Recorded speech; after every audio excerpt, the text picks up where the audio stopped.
Today we're going to make a compressed air manifold for the mill so we can install a blowgun, mist coolant, and other tools in the future.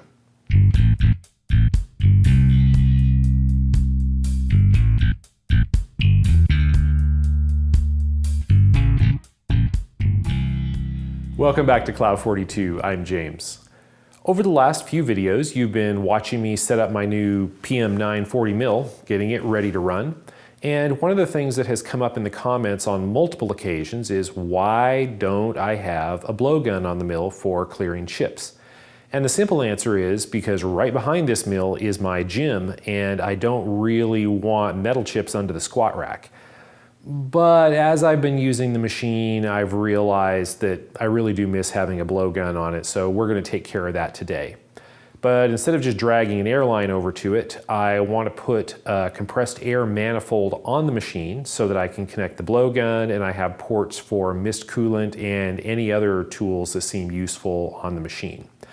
I looked around for a manifold, didn't find anything I really liked, so I'm going to make one. Here we are in Fusion 360 where I have modeled up the part that we're going to make.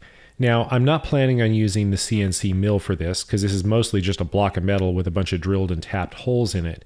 But I'll often model something like this out in Fusion 360, both because it's useful for planning and also because it enables me to make nice shop drawings that I can use with all my dimensions on it when I'm manually milling the part. Now, this part is deceptively simple, and I say that because there's a fair bit of complexity to it. So this is just a block of aluminum, 3 inches long, of 1 inch by 1 inch aluminum extrusion. And it's got a couple of holes drilled through it to mount it on the back of the mill, and it's got a bunch of air ports. So we've got a quarter NPT threaded inlet on the bottom, and then 3 outlets, 1 on the right and 2 on the left. And then those are all connected inside by a 1/4 inch hole that goes through and communicates between them. So when we put compressed air in the inlet, it's available at all the outlets. The easiest way to see what's going on here is with the section analysis tool. So I'll just select a face here, pull this down. You can see what's going on here on the inside.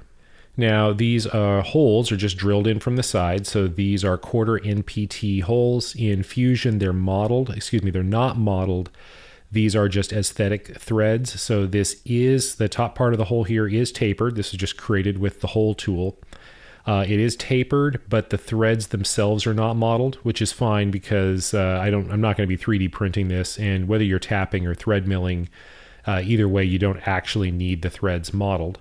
But you can see we've got just one hole here from the end, and then these holes from opposite sides. Now, these are over drilled beyond the threaded portion by enough space that I'll have room for the tip of the tap. That's why they go almost all the way through the part. And then there's this 1/4 inch hole drilled from this end down here that goes all the way through to connect everything together.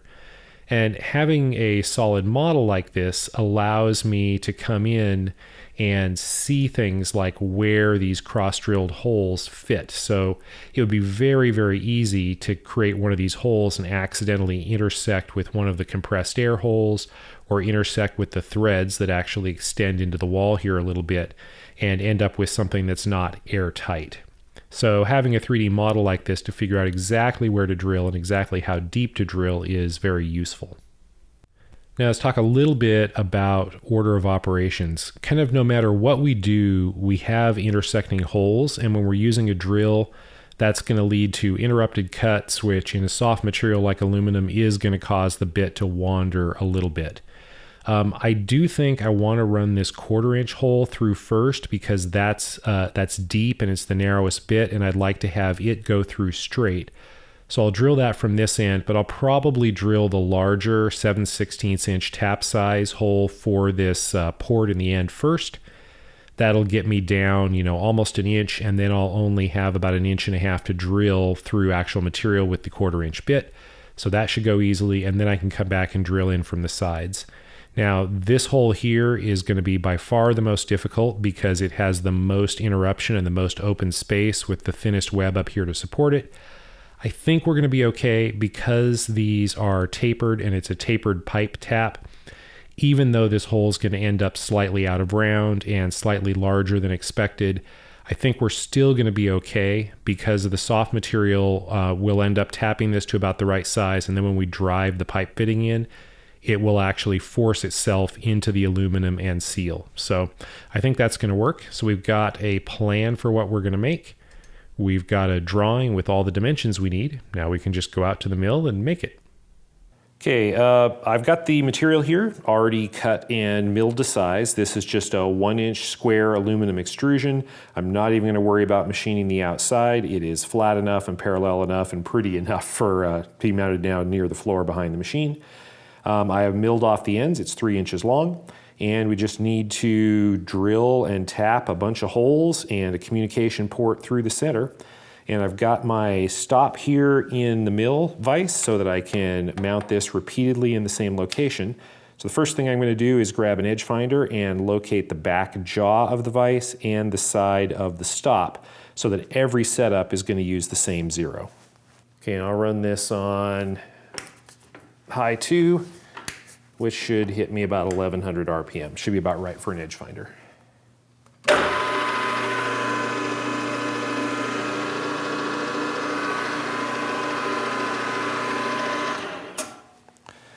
Okay, now I'll just mount the part in here on that location. I want it to be square vertically. So I'll just grab a 1, 2, 3 block and use this to roughly square it up. Now on the vise here, this is the handle, of course, that came with the vise, and these are clumsy and always in the way. So I did grab a speed handle. This is from Royco USA. I actually picked this up on Amazon. I'll throw a link down in the description for those of you who are interested. Honestly, this ended up being a lot smaller than I was expecting, and when I first got it, I was a little bit disappointed in that, but after playing with it a little bit, I really like the size. For a 6-inch vise, this makes it really easy to run the vise in and out, and then when I get down to a point where I'm actually clamped on the part, I just rotate it around, kind of put it in this position off to the right so that when I press it down, it's about horizontal. Then if I'm doing a lot of operations like rolling a collet block or any other part, I can just pop it out half a turn, rotate the part, drop it back in, and snug it down. So it's real quick to just rotate a part and snug it down. And then it's completely out of the way of the Y-axis handle. So far I'm really liking this. And I know Edge Precision makes one as well, and there are others, of course, but so far, I'm really enjoying this. Okay, so let's get this in here vertically, and I'm just going to use a 1, 2, 3 block to square it up. I'm just going to kind of hold it against that, let the vise square it up in the other axes, and just check it, and that looks close enough. And again, all we're doing is drilling some holes. We're only going about 2.5 inches deep, so that is going to be straight enough.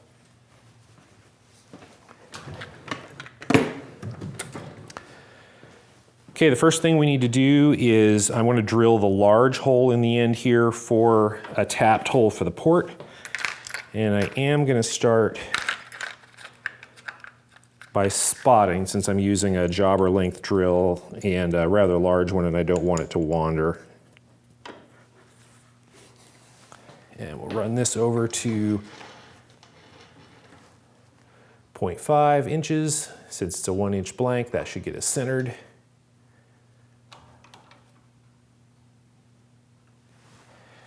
And that is going to be close enough.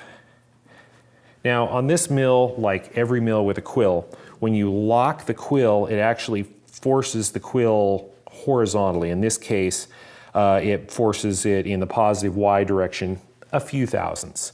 And when you unlock it, it moves a little bit. So since I did the edge finding with the quill locked, and I'm going to be doing the drilling with the quill unlocked, it's going to be off by a couple thou. It's not a big deal. You can put a little drag on the quill and that will help with that position, but I'm gonna keep it pretty free. I think we're ready to go.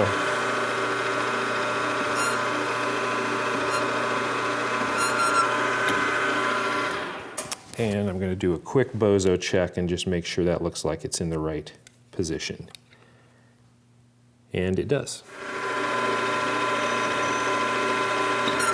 I'm going to go a little bit slower just because this is a larger diameter drill, and I just don't want to gall up the end with lots of aluminum. And the other thing I'm going to do is I'm using A9 as a lubricant. And we're going to run this 927 thou deep. Oh, nice Harbor Freight drill. Unfortunately, I don't have a better quality drill in this size.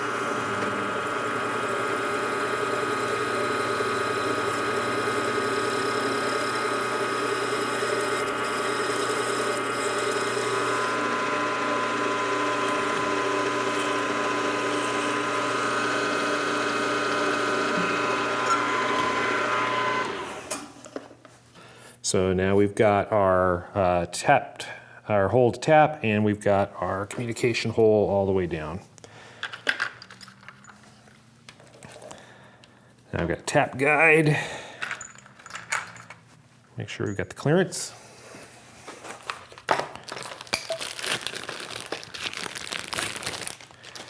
And I'm going to use a new tap handle. This is a Starrett 91D that I picked up just for this occasion because I did not actually have a tap handle large enough for a 1/4 NPT tap.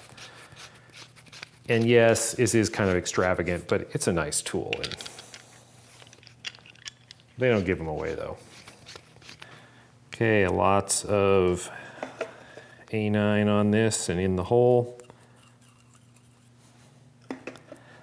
NPT taps, because they're tapered and because I didn't start with a tapered reamer, they're tough. But I've got plenty of tap handle here. Should have no trouble.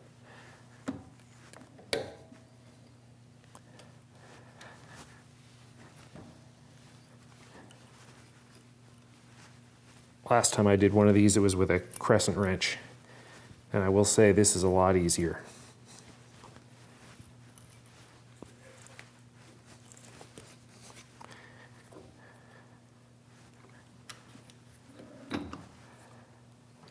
Okay, that looks good.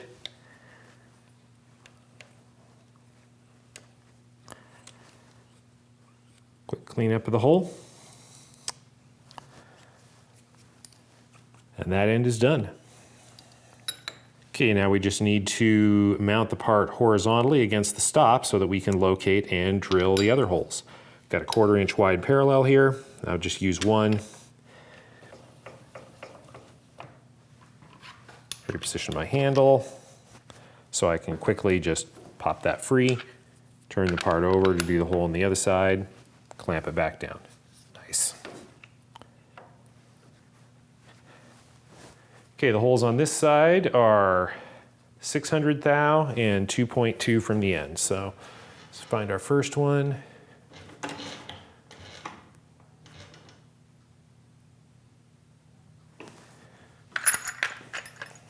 And we'll start with a spotting drill.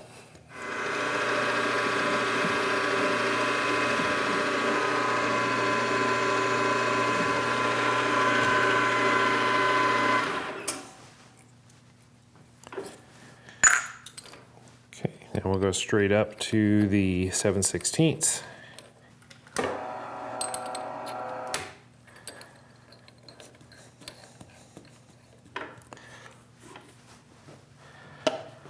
Of course, my A9 is empty. It's good stuff.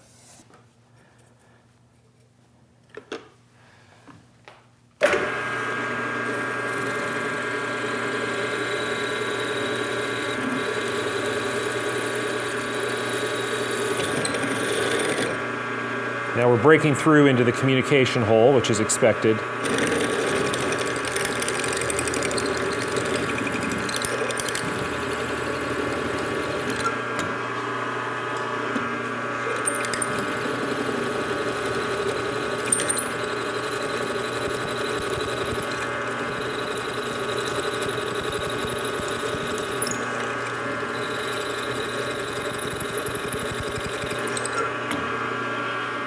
And we'll do the same thing over here.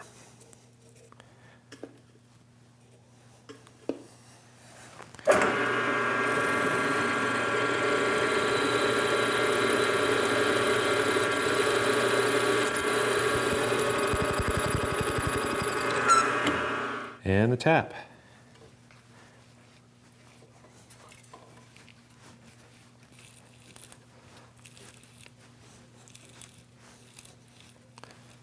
And we need to do the one on the other side, so I'll just grab this.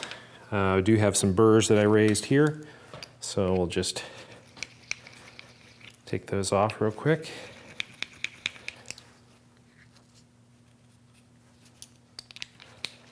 I don't actually have a large enough chucking countersink, or I would have just done this in the mill. Okay. Now I'll flip that over. Quick snug with the handle. And we should be ready for the last hole here, which is at 1.4 inches.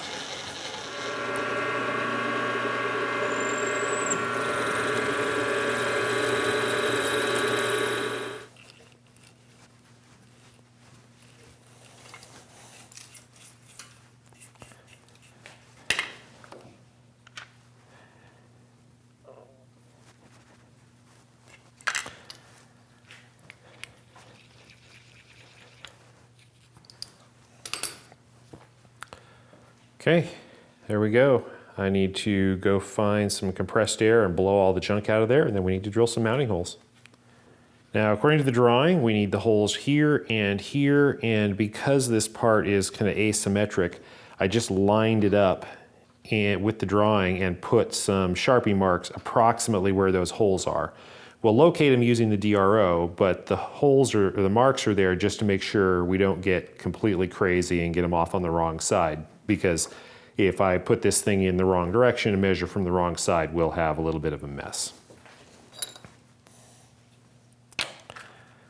See, this is one of those situations where having some compressed air here at the mill would be pretty handy.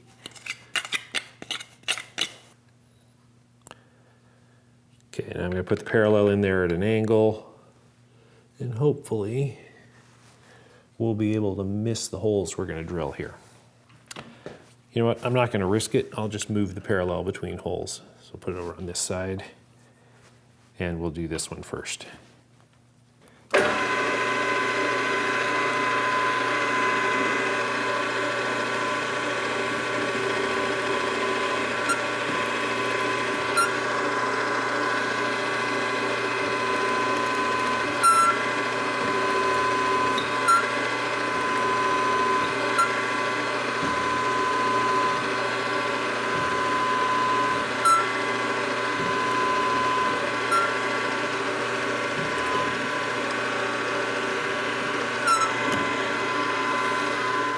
On the other side, and this one is down 1.8 inches.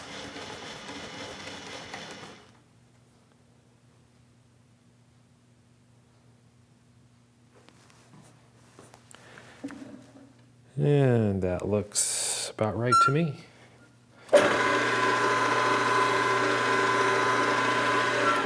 Okay, let's move the parallel.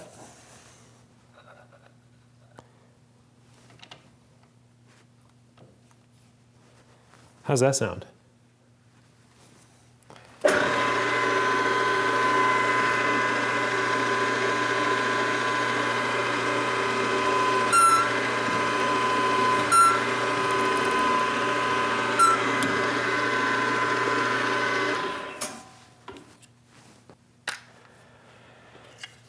Get the drill out of there before I reach underneath the chuck, so I don't end up with another gash that looks just like that one.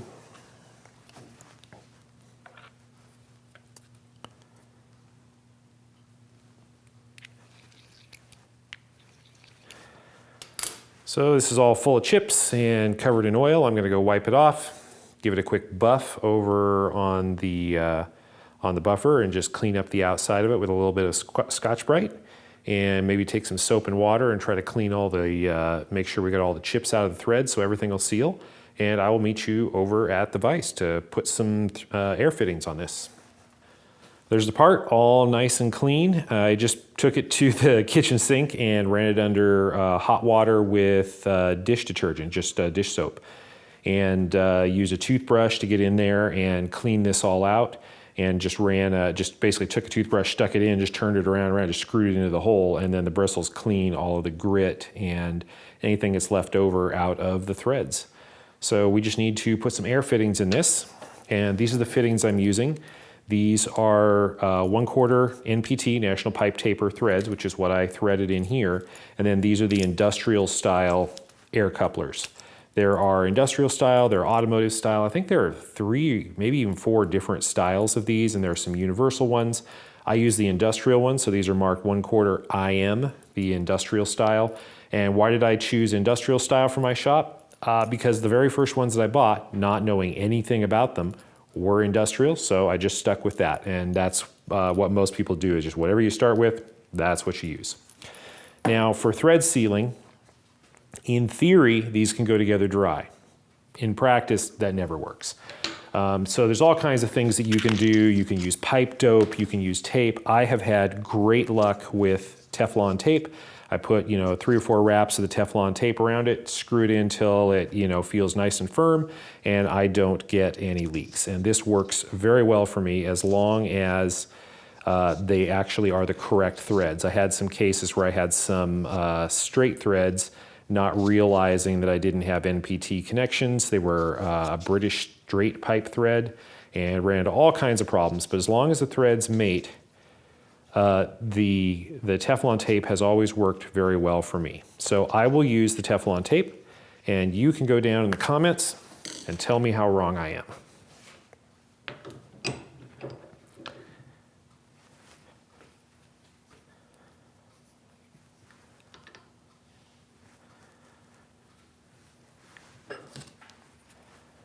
So just put an input nipple here on the bottom.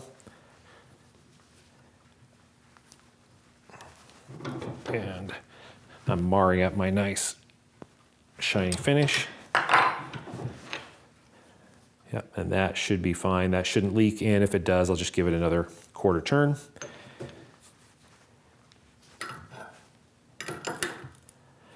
Okay, now on the other side, I actually have a pressure regulator here. And this is just like a Ford Holler Harbor Freight pressure regulator. But I want this to go on the back of the mill, and I want to mount this on like this so that I can regulate the pressure for the blowgun. And I'll put this one on first because this is going to require the most room for spinning. So that will go in this port here. This has an arrow on it showing the air goes through from that direction, so I will put the line side here, the input on where the L is. Don't know if the L stands for line, but that sounds plausible.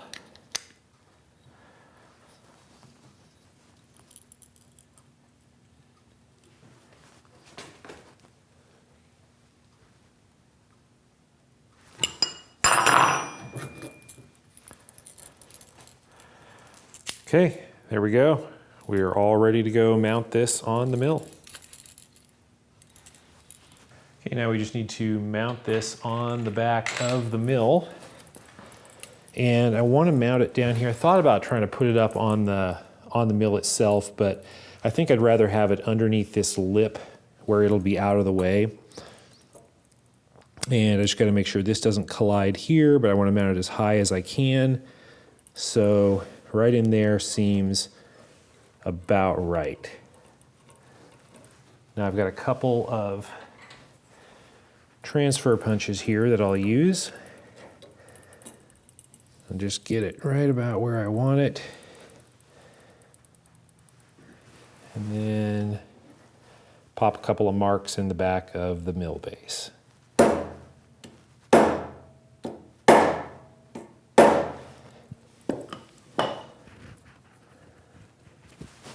Those look good.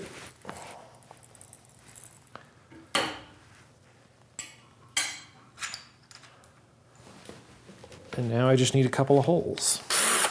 So we got a drill motor here, and I'm going to be tapping these. These are for 1032. I know I broke my own rule. Everything else on the mill is metric, but I had some 1032 button head screws that were about the right length for this. So these are going to be 1032. So this is tapping size for 1032, which I think is a number 21 drill, if I remember correctly.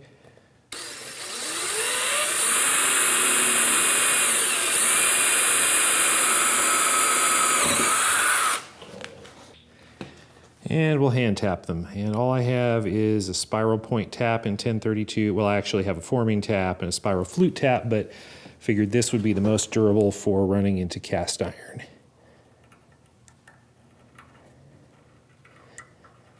And I'm lubricating this with Anchor Lube, which I've had great success with in cast iron.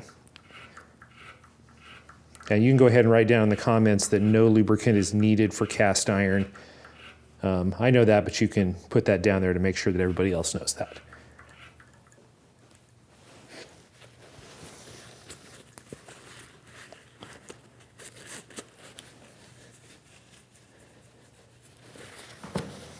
Okay, and I've got a couple of long 1032 screws here, so let's just mount the block.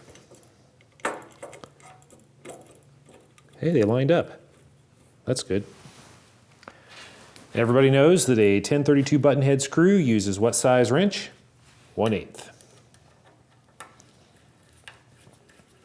And yes, I know these are very close to M5. M5 would have been a better choice for this mill since everything else is metric, but I did not have any M5s on hand, and I had a bag of like 96 of these 1032s that I bought when I put the fog buster on the CNC mill.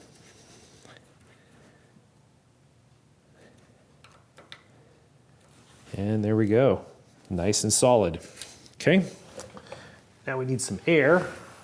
And the idea here is I can bring over a single air hose and attach it. Maybe. Like that. You hear anything leaking? I don't hear anything leaking. Okay, we'll set the regulator here to about 40 PSI, which is about what I like to have on the blowgun, and we can adjust that up and down. Every gun's a little bit different. And I've got my blowgun right here.